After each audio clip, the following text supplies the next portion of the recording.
Varicose veins కి సరైన చికిత్స కోసం సంప్రదించండి ఎవిస్ హాస్పిటల్.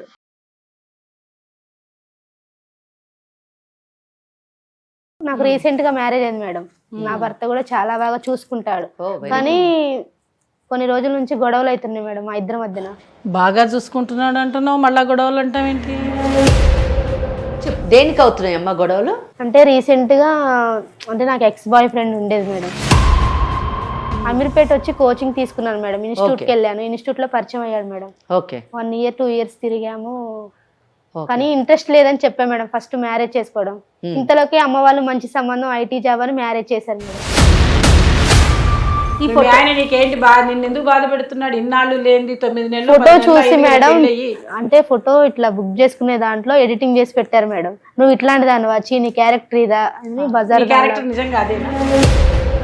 పెళ్లికి ముందు వ్యభిచార వృత్తి చేసేది అనేటటువంటి ఆలోచన అతనికి కలగడానికి ఆ ఫోటో ఎవరైతే బుకింగ్ చేసుకుంటారో ఆ బుకింగ్ వాళ్ళ ద్వారా ఆ ఫోటో ఇతనికి రావడం. తన అభిప్రాయాన్ని ఏ విధంగా చెప్తుందంటే, నేను ముందే చెప్పాను పెళ్లి చేసుకోనని చెప్పాను, కానీ 2 సంవత్సరాలు అతనితో తిరిగాను. ఏంటి, what message you want to give సమాజానికి? ప్రేయస్ లాగా చూసాడా లేకపోతే ఇంకోలా చూసాడంటే నువ్వు అన్నిటికీ తలకాయ చెప్తున్నావు. ప్రేయస్ లాగా చూసిన తర్వాత అంటే పెళ్లి చేసుకోమా? ప్రేయస్కి అంటే అర్థం ఏంటి? ఏమనుకుంటున్నారు మీ ఆడపిల్లలు అసలు?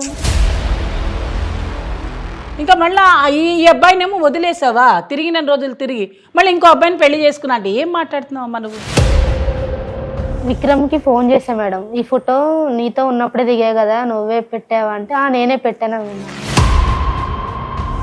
హలో పూజ. విక్రమ్ ఫోన్ ఎందుకు లిఫ్ట్ చేయట్లేదు పూజ? నువ్వు అసలుకి ఎందుకు చేయాలి విక్రమ్? పూజ నీకు నేను ఎందుకు చేయాలి విక్రమ్? నా లైఫ్ అంతా ఆగం చేసావు కదా. కానీ నాకు నువ్వు కావాలి, నువ్వు ఎలాగే నాకు నువ్వు కావాలనేసే కదా నేను అనిపిస్తుంది. అయితే మ్యారేజ్ అయ్యాక ఎట్లా మెసేజ్ పెళ్లి చేసుకునే చెప్పాను, నాకు నువ్వు కావాలి పూజ, నీకోసం ఏదైనా చేస్తాను, నాకు నువ్వు కావాలి. నువ్వు పెళ్లి చేసుకున్నా కావాలి, అవసరమైతే మీ హస్బెండ్ తో మాట్లాడాలైనా మాట్లాడతా, అవసరం మీ హస్బెండ్ ఏదైనా చేయమన్నా నేను చేస్తాను. కాదమ్మా విక్రమ్, వాళ్ళ హస్బెండ్ కి ఫొటోస్ పంపించింది మీరేనా? నేనే పంపించాను మేడం. ఎందుకని, దేనికోసం పంపించావు? నాకు అమ్మాయి కావాలి మేడం, నాకు అమ్మాయి కావాలంటే అమ్మాయి కోసం నేను ఏదైనా చేస్తాను మేడం. నాకు అమ్మాయి కావాలనేసి నేను చేశాను కదా. అదేమన్నా బొమ్మ? కాదు కాదమ్మా, అదేమన్నా బొమ్మ? నా బొమ్మ నాకే కావాలి, నేను చెప్పినట్టు వినాలి అంటే ఎట్లాగమ్మా? మీకు అసలు ఎవరు సరిగ్గా చెప్పేవాళ్ళు లేక ఇలా ప్రవర్తిస్తున్నారు. నువ్వు చదువుకోవాల్సిన టైంలోని నువ్వేం పెద్ద కోటీశ్వరుడువా? రేపు ఆ అమ్మాయి 4 కేసులు నీ మీద వేస్తే ఆ కేసులను ఎలా పోరాడతావు? కోర్టుల చుట్టూ తిరిగి నీ జీవితాన్ని పాడు చేసుకుంటావా? క్రిమినల్ కేసెస్ వేయించుకొని జైలుకు పోతావా? లేకపోతే నీ జీవితాన్ని సరిదిద్దుకుంటావా? బంగారు భవిష్యత్తును చూస్తావా? నువ్వే నిర్ణయించుకోవాలి.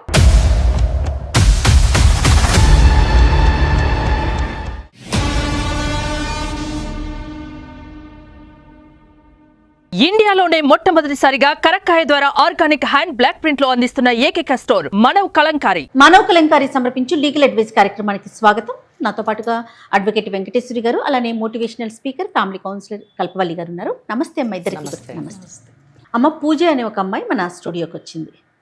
పెళ్లి కాకముందు తెలిసి తెలియని తనంలో చేసిన ఒక తప్పు ఇప్పుడు అమ్మాయికి పెళ్ళి అయిపోయింది, దాన్ని వెంటాడుతోంది. నేను తెలియక చేసిన తప్పు వల్ల నేను ఇప్పుడు పెళ్ళి అయిపోయిన తర్వాత కూడా నేను వెనక్కి వెళ్ళలేకపోతున్నా, ముందుకు రాలేకపోతున్నాను. నిజం చెప్పాలంటే నాకు తనువు చాలించటమే శరణ్యం అన్నట్లుగా మాట్లాడుతూ మన స్టూడియో దాకా వచ్చిందమ్మా. అమ్మ చెప్పు, అసలు నీ సమస్య ఏంటి? మేడం వాళ్ళు ఇద్దరు ఉన్నారు, ఒకసారి మాట్లాడు. నమస్తే మేడం. చెప్పమ్మా. నా పేరు పూజ, నేను నల్గొండ నుంచి వచ్చాను. నాకు రీసెంట్ గా మ్యారేజ్ అయింది మేడం. నా భర్త కూడా చాలా బాగా చూసుకుంటాడు, కానీ కొన్ని రోజుల నుంచి గొడవలు అవుతున్నాయి మేడం మా ఇద్దరి మధ్యన. బాగా చూసుకుంటున్నాడు అంటున్నావు, మళ్ళా గొడవలు అంటావేంటి? దేనికి అవుతున్నాయి అమ్మా గొడవలు? అంటే నాకు ఎక్స్ బాయ్ ఫ్రెండ్ ఉండేది మేడం. బాయ్ ఫ్రెండ్ అంటే ఇన్స్టిట్యూట్ లో పరిచయం మేడం. అమీర్పేట వచ్చి బీటెక్ అయిపోయింది మేడం నాది. ఓకే, చాలా మంది పరిచయం ఉంటారు కదా, మాట్లాడేది పెద్ద తప్పేం కాదు. అమీర్పేట వచ్చి కోచింగ్ తీసుకున్నాను మేడం. ఇన్స్టిట్యూట్ కి వెళ్ళాను, ఇన్స్టిట్యూట్ లో పరిచయం అయ్యాడు మేడం. ఓకే, 1 year 2 years తిరిగాము, కానీ ఇంట్రెస్ట్ లేదని చెప్పా మేడం. ఫస్ట్ మ్యారేజ్ చేసుకోవడం, ఇంతలోకి అమ్మ వాళ్ళు మంచి సంబంధం ఐటీ జాబ్ అని మ్యారేజ్ చేశారు మేడం. అది మ్యారేజ్ చేశాక 3 months 4 months బాగా హ్యాపీగా ఉన్నా మేడం. నేను నా హస్బెండ్. కానీ ఇంతలోకి తను ఒకటే మెసేజ్లు ఫోన్లు చేస్తున్నాడు మేడం. నా ఎక్స్ బాయ్ ఫ్రెండ్ నాకు నువ్వు కావాలి, నువ్వు లేకపోతే నేను బతకలేను, చచ్చిపోతా అని టార్చర్ చేస్తున్నాడు మేడం. ఇటు పేరెంట్స్ కు చెప్పుకోలేను, ఇటు హస్బెండ్ కు చెప్పుకోలేక నాలో నేను నలిగిపోయాను మేడం. చాలా మీరే ఏదో ఒక న్యాయం చేస్తారని వచ్చాను మేడం. ఎందుకు టార్చర్ ఏ విధంగా అంటే అతనికి మీ హస్బెండ్ కి తెలిసిపోయిందా తెలిసిపోయింది మేడం. మా హస్బెండ్ వాళ్ళ ఫ్రెండ్స్ కి ఫొటోస్ అంటే పంపించాడు మేడం. నా ఎక్స్ బాయ్ ఫ్రెండ్ అంటే ఇట్లా గర్ల్స్ ని బుక్ చేసుకుంటారు మేడం. అలా ఆ విధంగా పంపించి మా హస్బెండ్ వచ్చి నువ్వు ఇలాంటి దానివి అలాంటి దానివి ఒక బజార్ దాని లాగా ట్రీట్ చేసింది మేడం. నా ఎక్స్ బాయ్ ఫ్రెండ్ అసలు మామూలు టార్చర్ కాదు మేడం. అది అసలు ఇటు పేరెంట్స్ చెప్పుకోలేను, ఇటు ఎవరికి చెప్పుకోలేక నాలో నేను నలిగి. ఆ ఫోటో అతనే పంపించాడని నీకు ఎట్లా తెలుసా? అంటే ఫస్ట్ కోచింగ్ తీసుకునేటప్పుడు దిగాం మేడం. ఆ ఫోటో చూస్తే నువ్వు గుర్తుపట్టావా? ఫోటో మా హస్బెండ్ కి ఎలా వచ్చింది, నువ్వు పంపించావా అని అడిగావా? అంటే దిగింది నేనే మేడం, తెలుసు నాకు. ఇన్స్టిట్యూట్ లో దిగాం మేడం కలిసి. అది ఇట్లా పెట్టేసిండు. మా హస్బెండ్ వచ్చి ఇది నువ్వేనా అని అడిగాడు మేడం. అడిగి నేనే అన్నాను మేడం. నిన్ను బాగా చూసుకుంటున్నాడా నువ్వే అన్నావు. అవును. ఇప్పుడు ఎక్కడి నుంచో ఒక ఫోటో తీసుకొని వచ్చి అది ఎవరైనా మార్ఫింగ్ చేసి ఉండొచ్చు కదా. నువ్వెందుకు వెంటనే మా బాయ్ ఫ్రెండ్ తీసాడని నువ్వు ఎందుకు చెప్పావు? మరి చెప్పేసావు ఆ మాట కూడా? చూస్తుంటే అలా చెప్పావని అని చెప్పలేదు మేడం. అతనే అన్నాడు, చీ నువ్వు ఇట్లాంటి దానివి అట్లాంటి దానివి, నాకు వద్దు, నాకు విడాకులు కావాలని. దేనికి వద్దు? ఫోటోకే వద్దు అంటే అమ్మా ఫోటోకే వద్దు. ఏం చేశాడు అనుకుంటున్నాడు? ఫోటోలోని నువ్వు నేను ఒక్కదాన్నే ఉన్నాను మేడం. మరి ఒక్కదానివే ఉన్న ఫోటోని చూసి ఎందుకు ఆయన అనుమానపడుతున్నాడు? అంటే అవి అంటే బాయ్స్ ఉంటారు ఇట్లా బుక్ చేసుకుంటారు కదా అమ్మాయిల్ని, అందులో అట్లా సెట్ చేశాడు మేడం నా ఫోటోని. లేకపోతే ఉత్తిగా అయితే అది కన్ఫ్యూజన్ గా ఉంది. చెప్పిందమ్మా, చెప్తోంది తను పాపం చెప్పలేకపోతుంది మన అందరం ముందు. నిజమే కదా, ఒక ఆడపిల్ల. ఇప్పుడు నాకు ఆ అమ్మాయిని ఒక సెకండ్ ఆగమ్మ తల్లి కొంచెం జయతో మాట్లాడతా, నాకే బాధ వస్తుంది. ఇక నువ్వేం చెప్తావు? నీ కళ్ళల్లో నీళ్ళు వస్తుంటే నాకు కూడా నీళ్ళు వస్తున్నాయి. అవునమ్మా. ఇప్పుడు ఆడపిల్లల్ని ఆ పదం వాడలేకపోతున్నాం, ఆ పదం మన నోటితోటి ఉపయోగించలేకపోతున్నాం. సో ఇక్కడ ఏంటంటే భర్తకి ఈమెకి మొదట ఒక ప్రేమికుడు ఉన్నాడు అన్న విషయం తెలియకపోవడం ఒక అదృష్టం. ప్రధానమైనటువంటి అంశం ఇక్కడ ఏంటంటే ఈ అమ్మాయి పెళ్లికి ముందు వ్యభిచార వృత్తి చేసేది అనేటటువంటి ఆలోచన అతనికి కలగడానికి ఆ ఫోటో ఎవరైతే బుకింగ్ చేసుకుంటారో ఆ బుకింగ్ వాళ్ళ ద్వారా ఆ ఫోటో ఇతనికి రావడం. అంటే ఆ వ్యవస్థ నుంచి ఆ ఫోటో వచ్చేసరికి నిజంగా చెప్పాలంటే ఏ వ్యక్తి అయినా కానివ్వండి అసలు నిలువెత్తున కూలిపోతాడు అని చెప్పొచ్చు. నిజానికి భర్త స్థానంలో ఉన్నటువంటి వాడు ఒక గౌరవప్రదమైనటువంటి కుటుంబం నుంచి ఒక అమ్మాయిని, చదువుకున్న అమ్మాయిని పెళ్లి చేసుకున్నాను అనే ఆలోచనలో ఉండి ఒక మంచివాడు భార్యను బాగా చూసుకుంటున్నటువంటి అబ్బాయి నా భార్య ఇటువంటి వృత్తి చేసేది అనేటువంటి విషయం అతని నోటీసుకు కానీ వస్తే ఎవ్వరూ సహించరు, భరించరు. నిజం చెప్పాలంటే బ్రతకడం కూడా చాలా ఆలోచించదగినటువంటి విషయం. ఇప్పుడు మన ముందు ఒక అమ్మాయి ఉంది కదా, చాలా అమాయకంగా ఉంది, చాలా అమాయకురాలు అనేటటువంటి కొన్ని కేసుల్లోని ఇటువంటి ఆలోచన విధానాన్ని మనం పక్కన పెట్టుకోవాలి. ఎందుకంటే అమ్మాయిలు అమాయకత్వం పక్కన పెడితే వాళ్ళు చేసుకునేటటువంటి చర్యలు, వాళ్ళు చేసేటటువంటి పనులు వాళ్ళ భవిష్యత్తుని ఏ విధంగా నాశనం చేస్తాయి అన్న విషయాన్ని చూస్తున్నటువంటి ప్రేక్షకులకు కూడా తెలియజేయాలి. అంటే ఎందుకంటే అమ్మాయి మాట్లాడేటప్పుడు అమ్మాయి కళ్ళల్లో నీళ్లు వచ్చి ఉండొచ్చుగాక, కానీ ఎంత సింపుల్గా అంటే సాఫ్ట్గానే సౌమ్యంగానే ఆ అమ్మాయి ఎంత తన అభిప్రాయాన్ని ఏ విధంగా చెప్తుందంటే, నేను ముందే చెప్పాను పెళ్లి చేసుకోనని చెప్పాను, కానీ 2 సంవత్సరాలు అతనితో తిరిగాను. ఏంటి what message you want to give సమాజానికి? నిన్ను చదువుకోవడానికి పంపించారు, చదువుకోవడం నీ పని, తోటి విద్యార్థులతో నువ్వు మాట్లాడావా, అక్కడికి మనం ఏం అనడానికి లేదు. కానీ 2 సంవత్సరాలు నేను తిరిగాను, నువ్వు తిరిగావు కాబట్టి ఈరోజు ఇక్కడ కూర్చోవలసినటువంటి పరిస్థితి వచ్చింది. ఇదే పరిస్థితి ఏ అమ్మాయికైనా జరుగుతుంది అన్న విషయాన్ని అమ్మాయిలు తెలుసుకోవాలి. వాళ్ళు చదువుకునే టైంలోని వాళ్ళు చదువుకోవాలి, ఒక పద్ధతిలో ఉండాలి, సమాజం ఆమోదించే రీతిలో ఉండాలి తప్పితే లిమిటేషన్స్ దాటితే ఇటువంటి సమస్యలను ఎదుర్కోవాల్సి వస్తుంది. ప్రతిదానికి ఒక పరిమితి, ఒక గీత ఉండాలి. అది ఫ్రెండ్షిప్ అవ్వండి, ప్రేమించుకోవటం అవనివ్వండి, భర్త అవనివ్వండి, భార్య అవనివ్వండి, ప్రతిదానికి మనం ఒక గీత గీసుకుని ఆ గీత లోపల ఉండాలి. ఆ గీత దాటితే ఆ రిలేషన్ అనేది దెబ్బతింటదేమో అనేది నా అభిప్రాయం. అది సో పూజ ఎక్కడ ఉందో చూద్దాం. గీత లోపల ఉందా, గీత దాటిందా పెళ్లికి ముందు? అంటే నువ్వు చదువుకునే రోజుల్లో అతనితో నీ పరిచయం, నలుగురు ఫ్రెండ్లో అతను కూడా ఒక ఫ్రెండా? ఇంకొంచెం ఎక్కువగా అతను ఫీల్ అయ్యాడా, నువ్వు ఫీల్ అయ్యావా? కొంచెం ఎక్కువగా తిరిగాం మేడం. అంటే అతనికి నిన్ను పెళ్లి చేసుకోవాలనే ఆలోచన ఉందా? అతనికి ఉంది మేడం, నాకు లేదు. ఫస్టే చెప్పా మేడం, తిరిగేటప్పుడే మ్యారేజ్ ఇంట్రెస్ట్ లేదు అని చెప్పేసి. అమ్మ ఇప్పుడు మేడం వాళ్ళు కానీ నేను కానీ అడిగేది ఒకటి క్లారిటీ. అతను నిన్ను ఒక ఫ్రెండ్ లాగా చూసాడా, ఒక ప్రేయస్ లాగా చూసాడా? ప్రేయస్ లాగే చూసి. నువ్వెలా ఫీల్ అయ్యావు? నేను కూడా ప్రేయస్ లాగే అనుకున్నాను, కానీ మ్యారేజ్ అయితే ఇంట్రెస్ట్ లేదు మేడం. అమ్మ జయ ఒక్క నిమిషం నేను మాట్లాడు. కాదమ్మా, ఇప్పుడు అమ్మాయి అడుగుతుంది నిన్ను, ప్రేయస్ లాగా చూసాడా లేకపోతే ఇంకోలా చూసాడంటే నువ్వు అన్నిటికీ తలకాయ చెప్తున్నావు. ప్రేయస్ లాగా చూసిన తర్వాత అంటే పెళ్లి చేసుకోమా? ప్రేయస్కి అంటే అర్థం ఏంటి? ఏమనుకుంటున్నారు మీ ఆడపిల్లలు అసలు? కానీ నువ్వేంటి ప్రేయసి అని చూశాడు అని నువ్వే ఒప్పుకుంటున్నావా? ఇంకా మళ్ళీ ఈ అబ్బాయినేమో వదిలేసావా? తిరిగిన రోజులు తిరిగి మళ్ళీ ఇంకో అబ్బాయిని పెళ్లి చేసుకున్నా అంటే ఏం మాట్లాడుతున్నావమ్మా నువ్వు? మరి అసలు నీకే క్లారిటీ లేదు. కాదుమా, తనకి మనసులో లేదు. ఆ విషయం క్లియర్ గా చెప్పి అతను అవాయిడ్ చేయాలి కదా. అది నీకు పెళ్లి ఫస్టే చెప్పాను మేడం, ఏమని చెప్పి మ్యారేజ్ చేసుకోను వద్దు అంటే. అమ్మ నువ్వు నీ ఉద్దేశంలో పెళ్లి వేరు, తిరగడం వేరా? పెళ్లి వేరు, ప్రేమించడం వేరు. ఆ అబ్బాయి ప్రేయసిగా అనుకుని తిరిగాడు అంటే ఎంత దూరమైనా పోయింది వచ్చి నేను అడగకూడదు. పొజిషన్ లో అడగాల్సిన క్వశ్చన్లను నేను అడగలేను కదా. అదే ఇప్పుడు నలుగురు ముందు అడిగే ప్రశ్నలు కొన్ని ఉంటాయి, నలుగురు ముందు అడగకూడని ప్రశ్నలు కొన్ని ఉంటాయి. ఇప్పుడు ఆ అమ్మాయి అడిగిన దానికి నేను మాట్లాడి కౌంటర్ ఇవ్వడానికి నేను కొంచెం బాధపడుతున్నాను. ప్రేయసి అన్న మాటకి నువ్వు ఓకే అవునమ్మా ప్రేయసిగా చూసారంటున్నావు. అసలు ప్రేయసి అంటే తెలుసా నీకు? మీరు ఆడపిల్లలు ఏమనుకుంటున్నారు? ఏదో మా అబ్బాయి దొరికాడంటే ఏదో లిప్స్టిక్ కొనిస్తాడు, సెల్ ఫోన్ కొనిస్తాడు, బండిలో పెట్రోల్ పోసుకొని తిప్పేస్తాడు. ఇదేనా ప్రేయస్ అంటే? ఇదేనా బాయ్ ఫ్రెండ్ అంటే? ఇలాగే తిరిగేస్తారా? పైగా ఫోటోలు తీసుకున్నాను, నేను ఫోటోలు ఇచ్చాను. ఏంటి జయ ఇదంతా? అందరు అమ్మాయిలాగే నేను కూడా ఫ్రెండ్లీగా. కాదమ్మా, ఇప్పుడు ఎవరు వచ్చారు ఇక్కడ దాకా చెప్పు.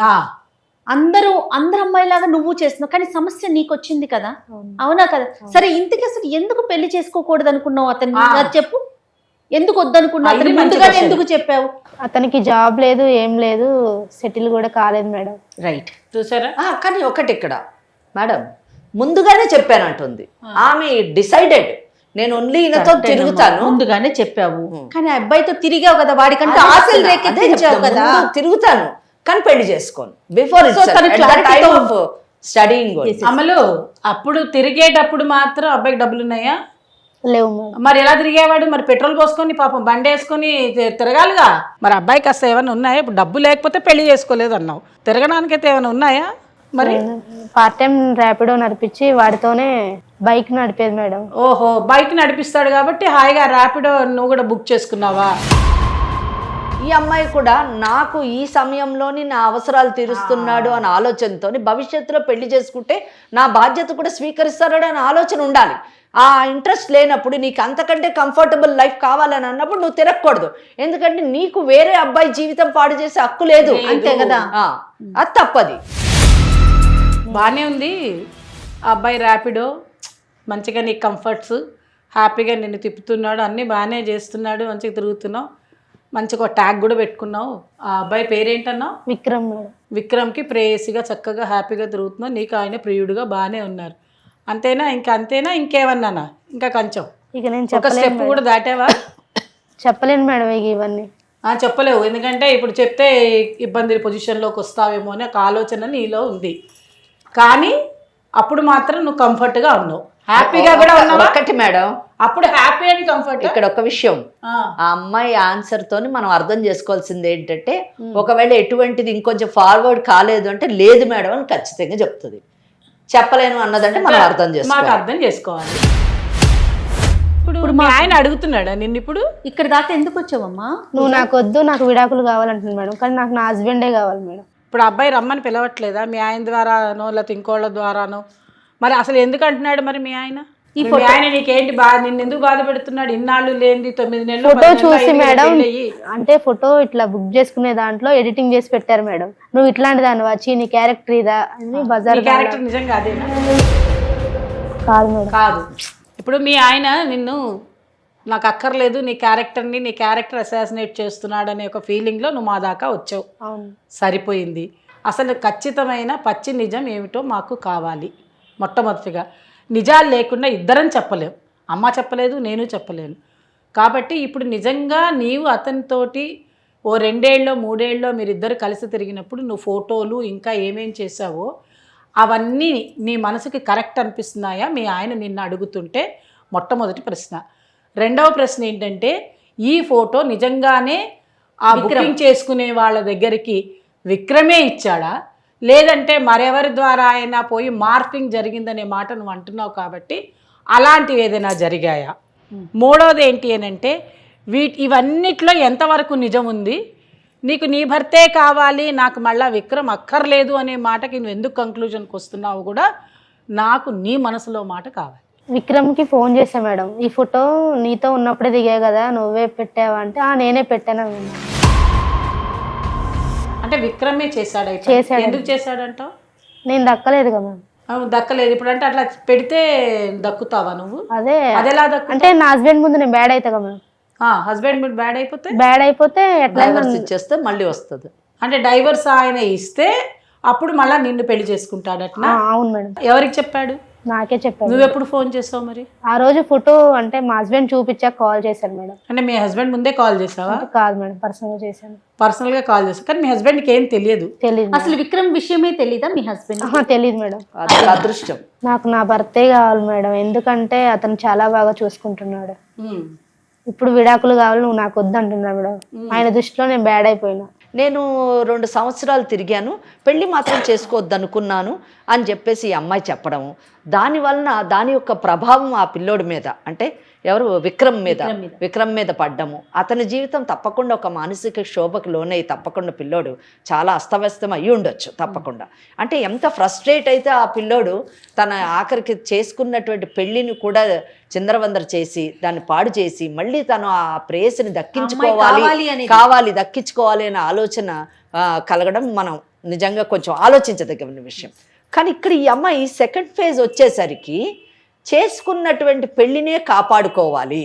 ఫస్ట్ ఫేజ్లో షీఈస్ నాట్, అక్కడ ఆమె ఏమాత్రం కూడా నీతివంతంగా లేదు, ఆమె ఎక్కడ కూడా మారల్ వాల్యూస్ని పాటించలేదు, ఎక్కడ కూడా ఆమె కమిట్మెంట్ లేదు, అల్లాటప్పాగా చిందరవందరగా ఏదో ఆ లైట్గా లైఫ్ని తీసుకుంది. కానీ ఎప్పుడైతే పెళ్లి చేసుకుందో తన భర్త యొక్క ప్రేమను చవి చూసిన తర్వాత అక్కడ బాధ్యతాయుతంగా మారి పెళ్ళి అనేటటువంటి ఇన్స్టిట్యూషన్ పట్ల రెస్పెక్టబుల్గా ఉండి నా భర్తని నేను కాపాడుకోవాలి, నా కుటుంబాన్ని నేను కాపాడుకోవాలి, నాకు పెళ్ళి అనేటటువంటి బంధాన్ని నేను కంటిన్యూ చేయాలి అని అనుకోవడం చాలా గొప్ప విషయం. సో ఇక్కడ తను ఈరోజు సుమన్ లీగల్ అడ్వైస్ కార్యక్రమానికి వచ్చి నా కుటుంబాన్ని పరిరక్షించండి, నా భర్త నాతో ఉండేటట్టు చూడండి, నా సంసారాన్ని చక్కబెట్టండి అని అడగడం చాలా హర్షణీయం. అయితే ఇక్కడ మనము ఆ పని చేసేటటువంటి అవకాశం కూడా మనకుంది.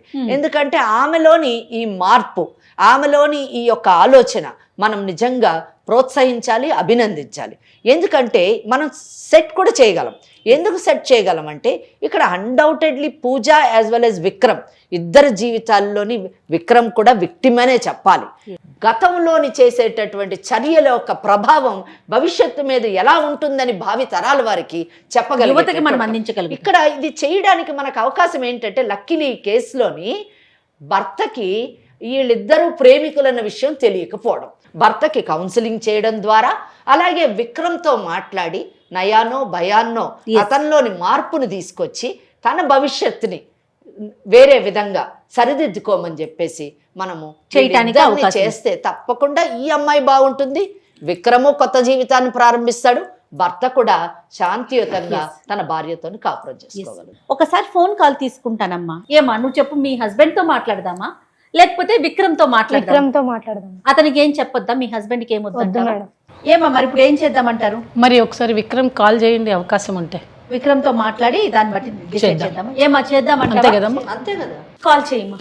చేస్తున్నాను.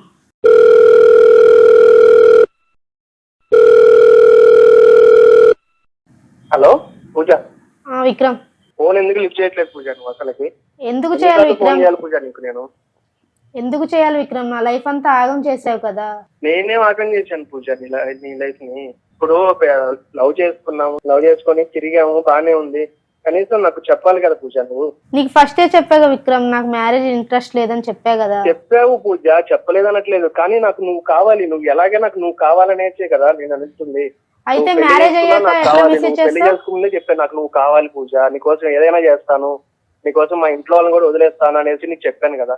నాకు నువ్వు కావాలి, నువ్వు పెళ్లి చేసుకున్నా కావాలి, అవసరమైతే మీ హస్బెండ్ తో మాట్లాడైనా మాట్లాడతా, అవసరం మీ హస్బెండ్ ఏదైనా చేయమన్నా నేను చేస్తాను, కానీ నాకు నువ్వు కావాలి. అది విక్రమ్, వింటున్నాను నీ మాట. ఇది తను పూజ సుమన్ టీవీ లీగల్ అడ్వైజ్ అనే ఒక ప్రోగ్రామ్ కి వచ్చారమ్మా. మేము కూడా లైన్ లోనే ఉన్నాం, సారీ నీకు చెప్పలేదు. కానీ ఆ అమ్మాయికి ఏం చేయాలో తెలియక దిక్కుతోచిన స్థితిలో, ఇంకా నా వల్ల కావట్లేదు అనే పరిస్థితిలో వచ్చారు. నాతో పాటు అడ్వకేట్ వెంకటేశ్వరి గారు, అలానే ఫ్యామిలీ కౌన్సిలర్ కల్పవల్లి గారు, ముగ్గురం కూర్చొని ఉన్నాము. నీ వర్షన్ కూడా వింటూ ఉన్నాము. ఏం విక్రమ్ మీరు మాట్లాడేది కరెక్టేనమ్మా? నువ్వు మాట్లాడేది ఒక పెళ్ళైన పిల్లని ఇలా సతాయించొచ్చా? అలా కాదు నేను కూడా మీ షో చూస్తాను మేడం, ఇప్పుడు నాకు కూడా మీరు న్యాయం చేయాలి కదా మేడం. తప్పకుండా న్యాయం చేస్తామమ్మా. విక్రమ్, హలో మేడం, విక్రమ్, చెప్పండి మేడం. ఇక్కడ ఫ్యామిలీ కౌన్సిలర్ ని మాట్లాడుతున్నా నాన్న. ఇప్పుడు మీరిద్దరు ఆ అమ్మాయికి పెళ్లి కాకముందు చక్కగా స్నేహితులు, ఏ తప్పు లేదు, నువ్వు మాట్లాడినవన్నీ 100% కరెక్టే. నీకు ఇంటెన్షన్ ఉన్నది పెళ్లి చేసుకోవాలని, నీకు ఇంటెన్షన్ ఉన్న మాట కరెక్టే. తను మాత్రం మొదటి నుంచి ఏంటంటే నువ్వు ఒక చక్కటి స్నేహితుడిగా ఉండాలనే కోరికలోనే ఉన్నది, అలాగే నీతోటి ఉన్నది, పెళ్లి చేసుకోవడానికి ఇష్టంగా లేదు. సరే 2 ఏళ్ళు మీరిద్దరు హాయిగా తిరిగారు, అనుకున్నాను కదా మేడం. మీరు అనుకున్నారు కానీ తను అనుకోలేదు కదమ్మా. అదే కనుక మీరు అప్పుడే పెళ్లి చేసుకొని ఉంటే అది వేరే విషయం ఉండేది. సరే అప్పుడు మీకు ఏ అవకాశాలు మీకు లేకపోబట్టి మీరు చేసుకోలేదు. దానికి నేనేం అనట్లా, అయిపోయిన భాగవతం గురించి నేను మాట్లాడతాను కాదమ్మా. ఇక్కడ నేను అడ్డొస్తున్నాను అనుకోవద్దు. ఆ అమ్మాయి నాకు ఇష్టం లేదు అని చెప్పినా కూడా నువ్వెందుకు కంటిన్యూ చేశారు విక్రమ్? మీరెందుకు కంటిన్యూ చేశారు మరి? ఆ అమ్మాయికి ఏమో ఇష్టం లేదు. ఎంత డబ్బులు ఖర్చు పెట్టాను అనుకుంటున్నారు మేడం? డబ్బులు కోచింగ్ అయిపోయిన తర్వాత ర్యాపిడో నైట్ అంతా ర్యాపిడో కొట్టేసుకొని అమ్మాయికి షాపింగ్ కానీ సినిమాలకు కానీ ఎన్ని చోట్ల కానీ తిప్పాను అనుకుంటున్నారు అమ్మాయి. అవన్నీ కరెక్టేనమ్మా, కానీ అమ్మాయి నాకు నీతో పెళ్లి ఇష్టం లేదనే విషయం నీకు చెప్పిందా చెప్పలేదా? అది నిజం చెప్పండి. ఆ అమ్మాయికి హాస్టల్ ఫీజులు కూడా నేనే కట్టాను మేడం. ఎన్నోసార్లు కట్టాను, అడగండి అమ్మాయిని. అదేనమ్మా, మీరు కట్టారు. నాకు ఆ అమ్మాయి కావాలి మేడం, అలాగే అందుకనే నేను. అంటే నువ్వు డబ్బులు ఖర్చు పెట్టానని చెప్పి ఆ పిల్లని కావాలనుకుంటున్నట్టు అనిపిస్తా ఉంది. ఇది కరెక్టేనా విక్రమ్? అమ్మాయి క్లియర్ గా చెప్తాను కదా మేడం. అమ్మాయికి ఇష్టం ఉండబట్టే కదా నేను ఖర్చు పెట్టింది డబ్బులు. ఇష్టం లేకపోతే అంత డబ్బులు ఎవరు కష్టపడి ఖర్చు పెట్టరు కదా మేడం. నీకు ఇష్టమేనమ్మా, తనకి అలా కాదమ్మా జయ. ఇక్కడ ఏం జరిగిందంటే అతన్ని కూడా మనం తప్పు పట్టడానికి వీల్లేదు. కారణం ఏంటంటే ఇద్దరు హాయిగా సరదాగా తిరిగారు, కానీ ఆ అబ్బాయి ఒక బాధ్యతగా తిరిగాడు. ఆ బాధ్యత ఏమిటి అని అంటే ఈ అమ్మాయిని పెళ్లి చేసుకోవాలి, చక్కగా తనకి కావలసినటువంటి విధానాలన్నీ చూశాడు. హాస్టల్ ఫీజు కట్టడమే కానీ మంచి కోచింగ్ అన్ని చూశాడు. సరే పెళ్లి చేసుకోవాలనుకున్నాడో చేసుకోలేదు అనుకున్నాడో ఆ తర్వాత రెండో మాట. ఇద్దరు సంతోషంగా తిరిగారు. ఆ అమ్మాయికి కావాల్సిన విషయాలన్నీ అబ్బాయి చూశాడని క్లియర్గా మీతో చెప్తున్నాడు, మనందరం వింటూనే ఉన్నాము. కానీ అదృష్టవశాత్తు దురదృష్టవశాత్తు ఈ పిల్ల మాత్రం ఆ అబ్బాయిని పెళ్లి చేసుకోనన్నమాట మొదటి నుంచి మైండ్లో స్థిరంగా పెట్టుకున్నట్టుంది. తల్లిదండ్రులు చూపించినటువంటి పెళ్లి చేసుకుంటాను, కానీ ఆ అబ్బాయికి చెప్పలేదు అన్నాడు ఫస్టే.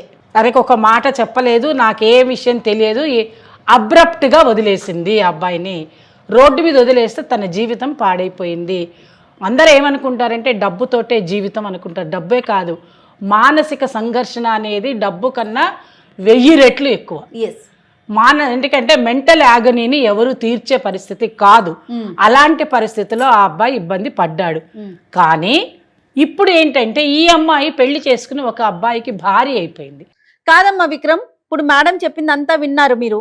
వాళ్ళ హస్బెండ్ కి ఫొటోస్ పంపించింది మీరేనా? నేనే పంపించాను మేడం. ఎందుకని, దేనికోసం పంపించాను? నాకు అమ్మాయి కావాలి మేడం. నాకు అమ్మాయి కావాలంటే అమ్మాయి కోసం నేను ఏదైనా చేస్తాను మేడం. ఏదైనా చేసేవాడు త్యాగం చెయ్యాలి. అది ఎందుకంటే నువ్వు ప్రేమించిన వాడైతే ఆ అమ్మాయి బాగుండాలని కోరుకోవాలి కాదు కదా. నాకు అమ్మాయి కావాలనేసి నేను చేశాను కదా. అదేమన్నా బొమ్మ అయిపోయింది కాదు?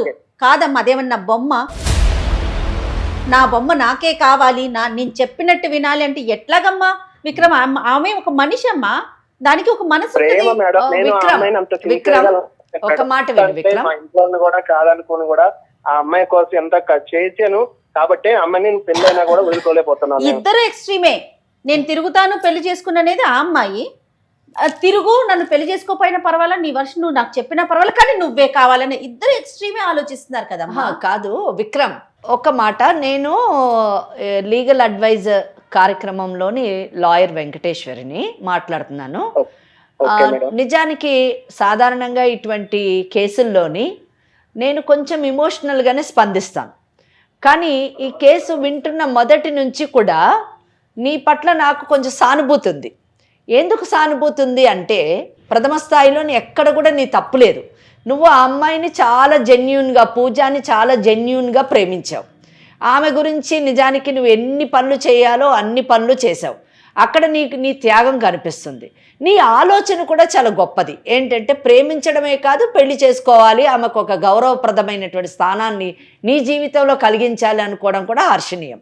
కానీ రెండవ స్థాయికి వచ్చినప్పుడు, అంటే ఆ అమ్మాయి పెళ్ళి అయిన తర్వాత ఆమె నాకు కావాలి అని కోరుకోవడం మాత్రం కరెక్ట్ కాదు. First mistake. అది ఎలాగైనా పొందాలి, నయానో భయానో ఆమె జీవితం నాశనం చేసైనా నేను దక్కించుకోవాలి అన్నది ఇంకా క్షమించరానటువంటి నేరం. అంటే నువ్వు మొదట ఒక ప్రేమికుడిగా ఉన్నప్పుడు నువ్వు చూపించినటువంటి గొప్ప లక్షణాలు, నీ ఒక హీరో అప్పుడు నిజం చెప్పాలంటే. ఈరోజు ఆఫ్టర్ మ్యారేజ్, ఆ అమ్మాయి మ్యారేజ్ తర్వాత నువ్వు ఆమెకు ఒక విలన్లాగా మారిపోయి ఆమె నిన్ను తన భర్తని వదిలి నిన్ను పెళ్లి చేసుకుంటుంది అని అనుకోవడం ప్రథమ తప్పు. రెండోది, ఒకవేళ పెళ్లి చేసుకున్నా నువ్వు బలవంతంగా వాళ్ళని విడగొట్టి నువ్వు పెళ్లి చేసుకున్నా ఆమె నీకు కమిటెడ్గా ఉంటుంది అని అనుకోవడం రెండో తప్పు. నిజం చెప్పాలంటే ఆ అమ్మాయికి కమిట్మెంట్ అన్నది లేదు. కమిట్మెంట్ అన్నది లేదు. ఆ అమ్మాయి లేకుండా నేను బ్రతకలేను మేడం. ఇప్పటిదాకా నేను అమ్మాయి కోసం ఎన్నో సార్లు సూసైడ్ అటెంప్ట్ చేశాను, చేతులు కోసుకున్నాను. చివరికి నాకు ఏది తెలియక ఈ పని చేయాల్సి వచ్చింది. అవన్నీ నీ ప్రాబ్లమ్స్. వదిలేస్తాడు, అప్పుడైనా ఒంటరిగా ఉంటది, నేను అలాగైనా పెళ్లి చేసుకున్నా అనేది అనుకున్నాను మేడం. అవన్నీ నీ ప్రాబ్లమ్స్, నీ తప్పులు. ఎందుకంటే నువ్వు ప్రేమించడం తప్పని నేను అనను, అలాగే నువ్వు ఆ అమ్మాయితో నీ హద్దు మీరు తిరగడం తప్పని నేను అనను, నువ్వు ఆ అమ్మాయికి ఖర్చు పెట్టింది తప్పని అనను. కానీ ఆ అమ్మాయి నిన్ను పెళ్లి చేసుకోను, కేవలం తిరుగుతాను అని చెప్పినప్పుడు ఆ అమ్మాయి క్యారెక్టర్ ఏంటి, ఆమె పర్సనాలిటీ ఏంటి అని అసెస్ చేయకపోవడం నీ తప్పు. అర్థమైందా? ఆమెకి మొదటే కమిట్మెంట్ లేదు. అటువంటి కమిట్మెంట్ లేని అమ్మాయి గురించి నేను చేతులు కోసుకున్నా, ఇప్పుడు ఆమె జీవితాన్ని నాశనం చేస్తా అంటే చూస్తూ ఎవరు ఊరుకోరు. బాగా గుర్తుపెట్టుకో.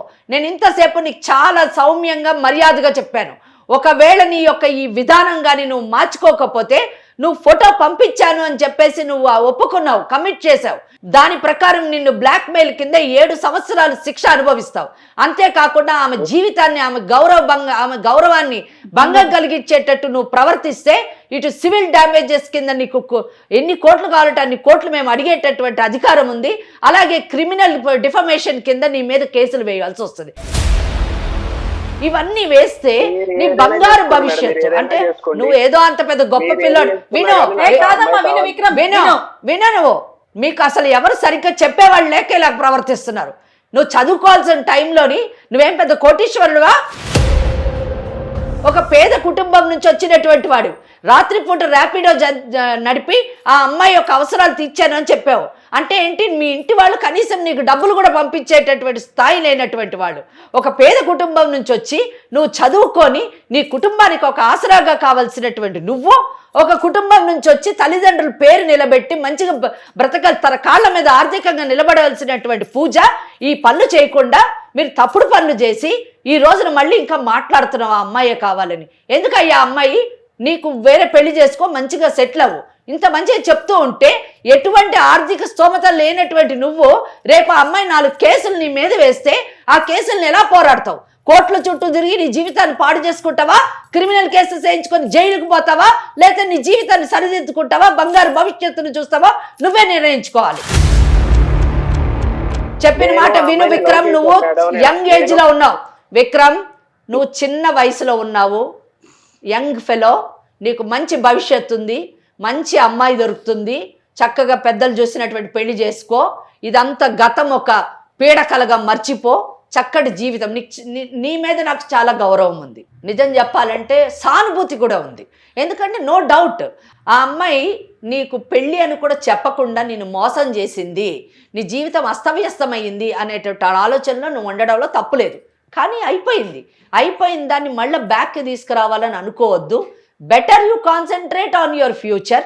నువ్వు చదువుకున్నటువంటి వాడివి, మంచి ఉద్యోగం చూసుకో, జీవితంలో సెటిల్గా మీ తల్లిదండ్రులు చూసినటువంటి వివాహం చేసుకో, పెళ్లి చేసుకొని సక్రమమైనటువంటి జీవితాన్ని జీవించి ఎప్పుడు నువ్వు హీరోలాగానే ఉండు.